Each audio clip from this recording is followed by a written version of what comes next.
Over the last 10 years, I've tried almost every budgeting method you can think of, from old school pen and paper to slick zero-based budgeting apps. And here is what I discovered. The best money system is not the fanciest. It's the one that you'll simply stick with and that strikes the perfect balance between planning for the future while still enjoying today. So in this video, I thought it'd be interesting to share with you a simple 3-phase framework that helped me take full control of my finances without the overwhelm, and more importantly, how you can use it to do the same. We'll first map your money flow, then we'll allocate your spending buckets, and finally, we'll reflect and improve. If you'd like to follow along using the same tracker that I use, it's completely free. It's linked in the description below. You can even fill it out as you watch and go through it with me step by step. Let's get into it. So here's how I split up my finances. Income goes to the left. Your 3 spending buckets are front and center. And up the top, there's a dashboard that shows you exactly where you stand, and it's color-coded. So it will flag up red if there's something that requires your focus and attention. I'll explain that all in just a moment. So let's start with phase 1, map your money flow. First things first, you need to know exactly how much money you're working with each month. This is your take-home pay, and it's the amount that hits your bank account after all state taxes have been paid. Then you put in the number after taxes within here. So let's say you have a day job, any side hustles or freelancing payments, weekend gigs, investment dividends, all of that, all the money that comes into your life goes here. We're going to work our way through an example. So let's say my day job brings in $2,350 a month. That is the number I'm going to put in here. One thing to note, if you are contributing to your employer workplace sponsored plan, say if you're contributing $150 a month towards it, that amount actually goes back towards your take-home pay. On your paycheck, it will look like it's deducted, but you want to add that in. Why? Because that contribution is going towards your future self, which will categorize properly in the future you bucket. So that $2,350 I have right here, that includes my take-home pay and the amount that I usually put towards my workplace retirement account. Then let's say I'm doing some freelancing on the side, that adds up to $150. And let's say I'm also got another side hustle, which is $100. So all of that is in my income section, and then I'll calculate the total right here, which is $2,600. If you are a freelancer or you're self-employed, this is a bit different.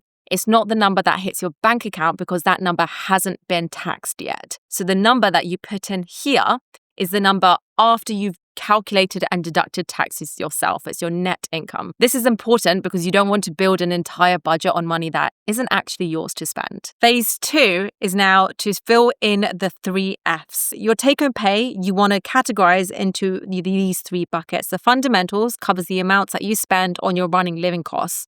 So this includes things like housing, transportation, food, insurance, minimum debt payments.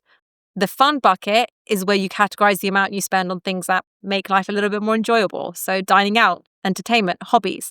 And the future you, that's everything that you're investing towards your future. So you've got savings, investments, debt payments above the minimums. And how much should you be allocating in terms of percentages towards these buckets? You've probably heard of the 50-30-20 split. 50% of your take-home pay should be allocated for your fundamentals, 30% of your take-home pay for fun, and 20% for future you.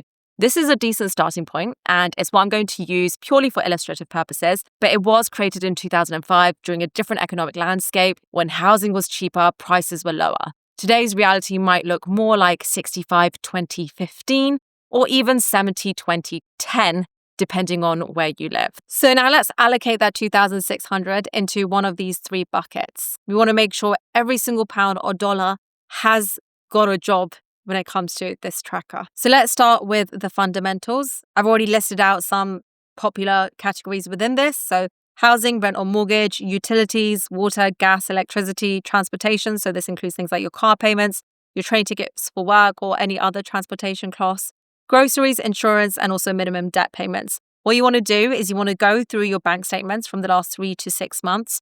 Most banking apps actually categorize your spending automatically, which makes life a lot easier when you're filling this in. Maybe utilities will show up in one line as 170, and then you could put that number in here as one line, or you can enter it in and break it down into separate line items. So maybe it's 45 for electricity, or 45, 85, and let's say 40, whatever feels more useful for you. It's up to you. So let's say your rent is $950, utilities $120, groceries $220, transport $75, phone $20, insurance $45, minimum debt payments $80. By the end of the month, I know I've spent $1,510 towards my fundamental living expenses, which, as you can see up here, is 58% of my take-home pay. And that text has turned red. So it's telling me that I've overspent. I've gone over my target. My target was 50%. And you can see, again here, that is because I've overspent by 210. What do we do with this information? I'll show you later on in phase 3 when we're doing the reflections. Now, a quick tip here. You want to automate as much as your fundamental expenses as you can. Direct debits for utilities, automatic rent payments if that's possible, standing orders. The less mental energy you spend on manual transfers, the more mental energy you have for the bigger, important financial decisions. Next up, we have future you.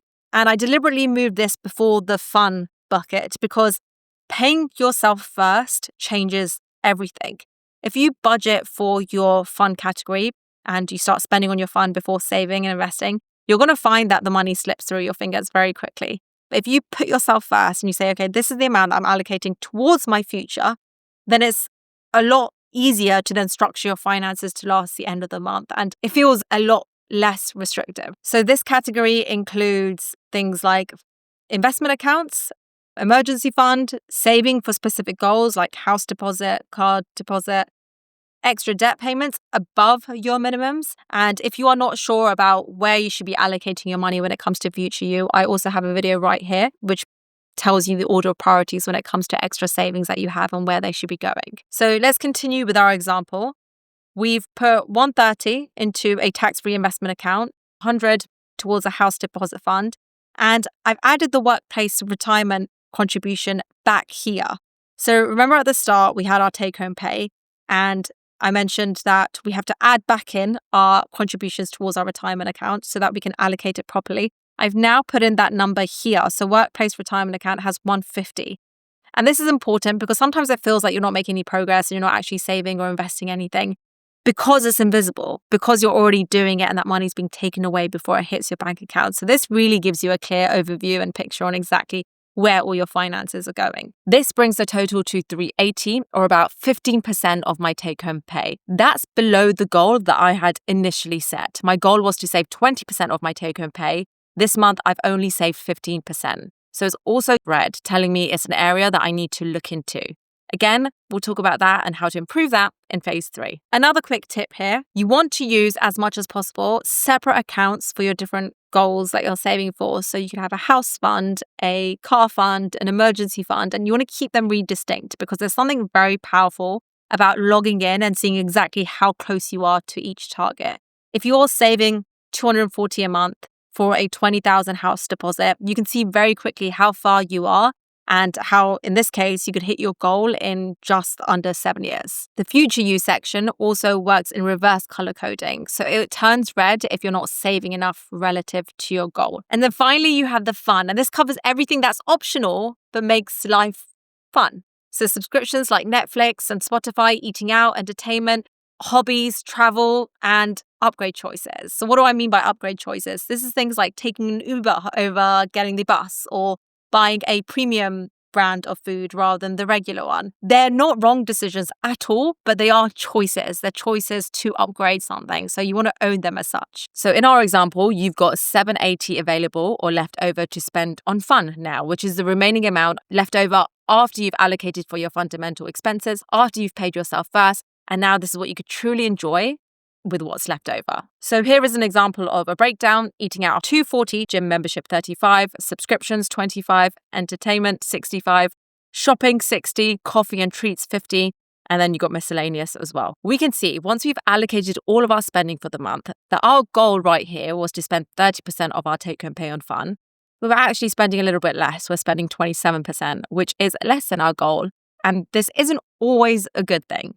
So enter phase 3, and that is the reflections part. And this is where the magic really happens. And it's arguably the most important part of being good with money. You don't want to just fill in your numbers every month and then just forget about it and think you've got the job done. The aim is to spend at least 15 minutes just reflecting on your numbers.